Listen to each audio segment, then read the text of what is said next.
گزارنی ہے۔ یہ راتیں جو ویسے دیکھا جائے تو عمومی طور پہ تو راتیں سارا ہفتہ اللہ کا ہے، ہفتہ اتوار، پیر، منگل، بدھ، جمعرات، جمعہ سب اللہ کے اوقات ہیں،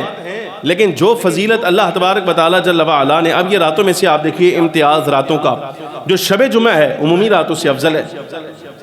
عیدین کی جو راتیں ہیں یہ عمومی راتوں سے افضل ہے، شب قدر، لیلۃ القدر جس کو آپ کہتے ہیں، عمومی رات، عام طور پہ جو راتیں آتی ہیں اس سے بالکل مختلف ہے۔ اسی طرح یہ ممتاز راتوں میں سے ایک رات جو ہے وہ 15 شعبان المعظم کی ہے، جسے شب برات کہہ کر آپ یاد کرتے ہیں۔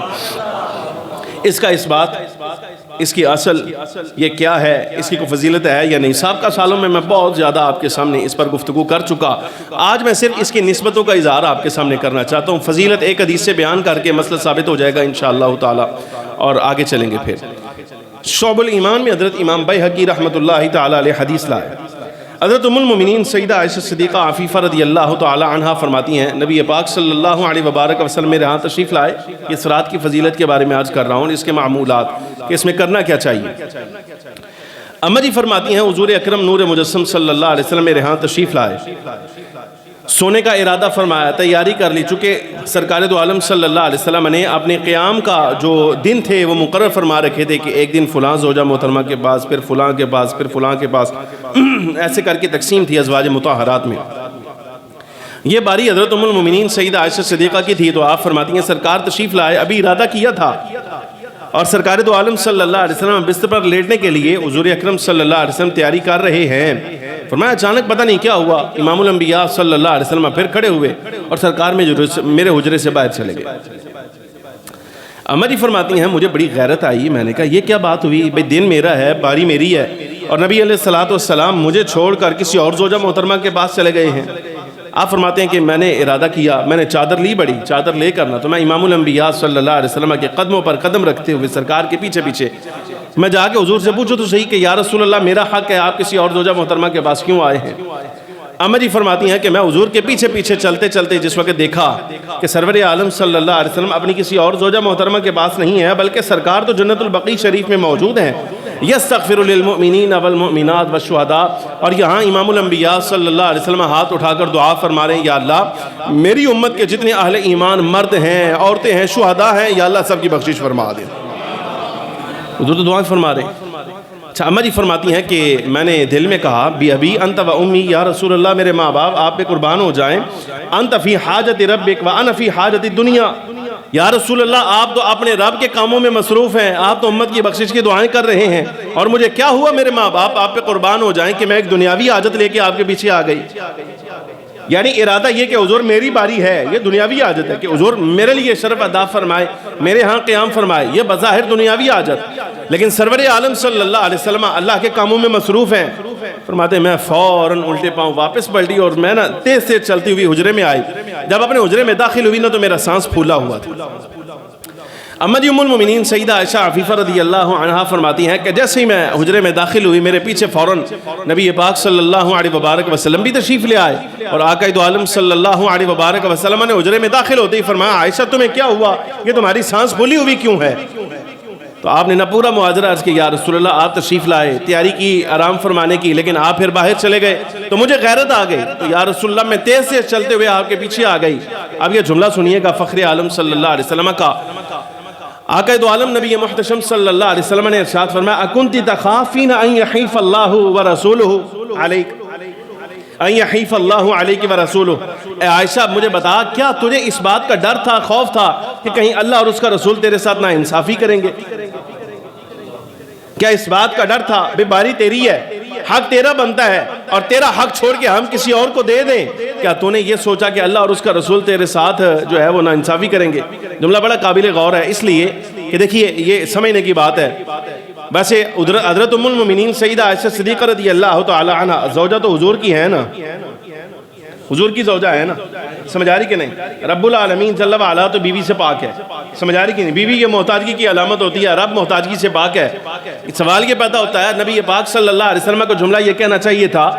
ہونا تو یہ چاہیے تھا، حضور فرماتے عائشہ تو نے کیا سوچا کہ میں تیرے ساتھ ناانصافی کروں گا؟ لیکن سرکار نے یہ نہیں فرمایا، بلکہ امام الانبیاء صلی اللہ علیہ وبارک وسلم نے فرمایا اے عائشہ کیا تمہیں ڈر تھا کہ اللہ اور اس کا رسول تیرے ساتھ ناانصافی کریں گے؟ بھئی رب العالمین جل و علا کے تذکرے کی یہاں کیا ضرورت ہے؟ لیکن ہمارے ائمہ کرام نے جواب دیا، فرمایا یہ یاد رکھنا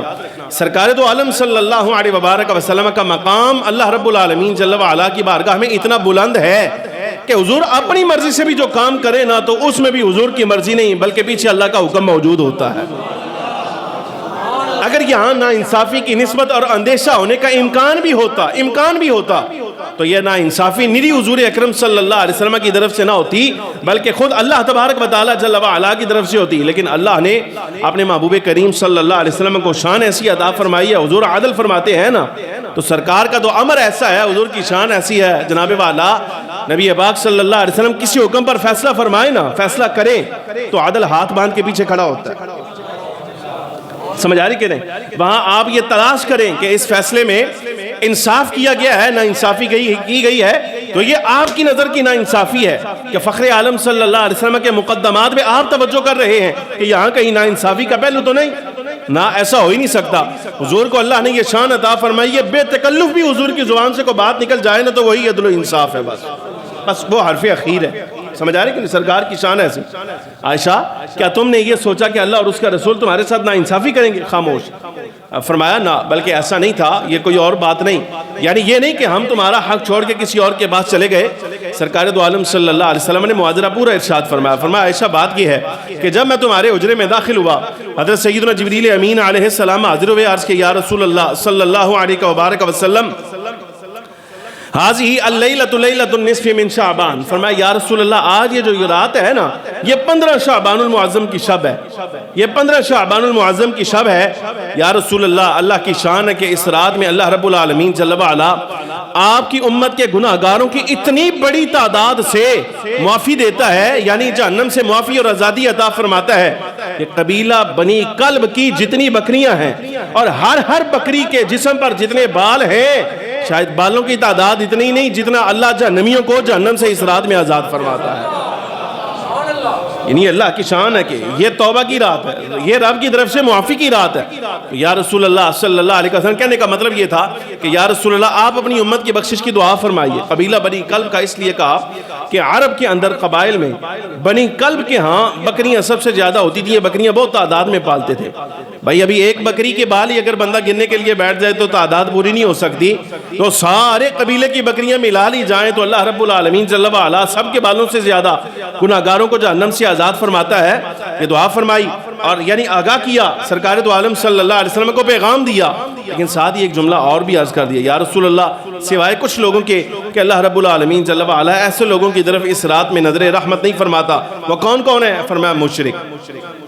پہلا آدمی مشرک جو رب کے ساتھ شرک کرنے والا ہے، رب تعالیٰ جل و علا ایسے بندے کی طرف نظر رحمت نہیں فرماتا۔ بلا الہ مشاحن، اور آپسی رنجشیں رکھنے والے، فضولی بنیاد پہ یہ آپس میں ایک دوسرے کے بارے میں رنجش رکھنے والے، رب العالمین جل و علا ان کی طرف نظر رحمت نہیں فرماتا جب تک یہ اپنا مسئلہ آپسی خود حل نہ کر لیں۔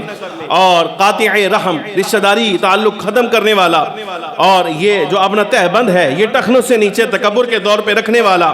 والدین کی نافرمانی کرنے والا، شراب نوشی کرنے والا، جب تک یہ اپنے اعمال سے توبہ نہ کر لیں اللہ رب العالمین جل و علا ان کی طرف اس رات بھی نظر رحمت نہیں فرماتے۔ مطلب اس رات بھی نظر رحمت ایسے لوگوں کی طرف نہیں ہوتی، باقی سب کے بارے میں رب العالمین جل و علا کرم نوازی فرماتا ہے۔ اس پر حضور پرنور سید العالمین صلی اللہ علیہ وبارک وسلم نے ارشاد فرمایا، جب پھر لیٹ گئے نا آرام فرمانے لگے تو ایسے ہی ابھی تیاری کی آرام فرمانے کی تو فوراً حضور اٹھ بیٹھے اور حضرت ام المؤمنین سیدہ عائشہ صدیقہ سے کہا، عائشہ کیا تم اجازت دیتی ہو کہ آج رات میں اپنے رب کے حضور قیام میں گزاروں؟ سمجھ آ رہی؟ مولویان دن کے 15 شعبان المعظم کی عبادت ثابت نہیں، میں کہ جنہیں عبادتاں ساریاں ثابت کیتیاں او آپ عبادت پہ کر دیں تو بے ایمان آدمی اجے وقت لبدا پھردا کہ عبادت کرنی ہے کہ نہیں کرنی۔ سمجھ آ رہی کہ نہیں؟ اینا دی پاگلوں دی عقل کدھر چلی گئی ہے، کچھ سمجھ نہیں آتی، بس یہ کیا کہ حدیث ضعیف ہے، سند ایسے ہے، فلان ہے، ڈمکان ہے، بھئی ساری باتیں چھوڑو۔ حضرت ائمہ کرام رضی اللہ تعالیٰ عنہ مجمعین ان ساری روایات کو جمع کر کے فرماتے ہیں، فرمایا اس ساری روایات کو جمع کر کے اگر کوئی بندہ یہ کہے کہ حدیث ضعیف ہے اور ان پر کوئی حکم نہیں، فرمایا یہ زیادتی ہے، اس لیے کہ سب کا مضمون ملا لیا جائے تو کم از کم اتنا ضرور ثابت ہو جاتا ہے کہ اس رات کی کوئی نہ کوئی اصل عمل موجود ضرور ہے۔ بہرحال کلی طور پہ اس کا انکار کرنا یہ بھی اہل اسلام کا طریقہ نہیں۔ اچھا بہرحال نبی پاک صلی اللہ علیہ وبارک وسلم نے حضرت ام المؤمنین سے کہا، میں ایسا اگر اجازت دو تو آج رات میں عبادت میں نہ گزاروں۔ نبی پاک صلی اللہ علیہ وسلم سے عرض کیا، یا رسول اللہ کیوں نہیں، جیسے آپ حضور چاہیں۔ تو فخر عالم صلی اللہ علیہ وبارک وسلم کھڑے ہوئے، ساری رات حضور نے قیام میں گزارا۔ اچھا جس وقت حضور سجدے میں گئے نا، اماں جی سیدہ پاک رضی اللہ تعالیٰ عنہ سیدہ عائشہ صدیقہ فرماتی ہیں سرکار دو عالم صلی اللہ علیہ وسلم نے اتنا طویل سجدہ فرمایا، اتنا طویل سجدہ فرمایا کہ مجھے نا اندیشہ ہونے لگا کہیں حضور وصال تو نہیں فرما گئے۔ فرماتے میں پریشان ہوں کہ اٹھی، میں نبی پاک صلی اللہ علیہ وسلم کے قریب آئی اور آ کے نا تو میں نے آپ صلی اللہ علیہ وسلم کے قدمین شریفین کی جو تلیاں تھیں ان کو ایسے مس کیا، سرکار کی تلیوں کو مس کیا۔ فتحرک، تو فخر عالم صلی اللہ علیہ وسلم نے اپنے قدم شریف کو حرکت دی تو میرے سانس میں سانس آئی کہ نا نبی پاک صلی اللہ علیہ وسلم دعا فرما رہے ہیں۔ اور اس دورانیے میں آپ صلی اللہ علیہ وسلم نے دعا کیا فرمائی، نوٹ فرمائیے، فرمایا حضور سجدے میں یہ دعا فرما رہے ہیں، اعوذ بعفوک من عقابک، اعوذ بعفوک من عقابک، اے اللہ میں تیری پکڑ سے تیری معافی کی پناہ میں آتا ہوں، میں تیری پکڑ سے تیری معافی کی پناہ میں آتا ہوں، اے اللہ میں تیرے غضب سے تیری رضا کی پناہ میں آتا ہوں، وَأَعُوذُ بِكَ مِنْكَ، اے اللہ میں تجھ سے تیری ہی پناہ میں آتا ہوں،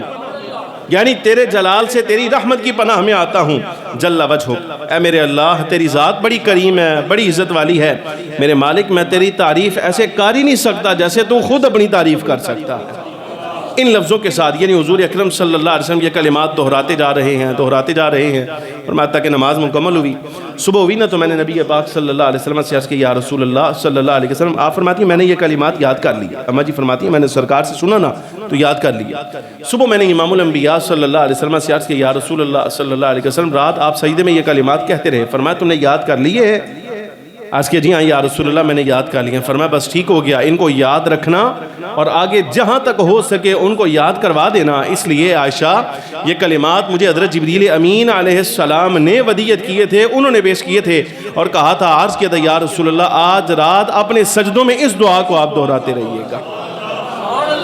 اس دعا کو دہراتے رہیے گا۔ حدیث مبارکہ مکمل۔ قبرستان جانا اس رات میں نبی پاک صلی اللہ علیہ وسلم کے عمل سے ثابت ہے۔ حضور بقیع شریف گئے ہیں نا، رات عبادت میں گزارنا، سجدے میں گزارنا، سجدے میں دعائیں کرنا، یہ ساری چیزیں حتیٰ کہ جن کے آپسی داخلی معاملات ہیں ان کو حل کرنا، یہ ساری چیزیں اس حدیث پاک سے ثابت ہوتی ہیں۔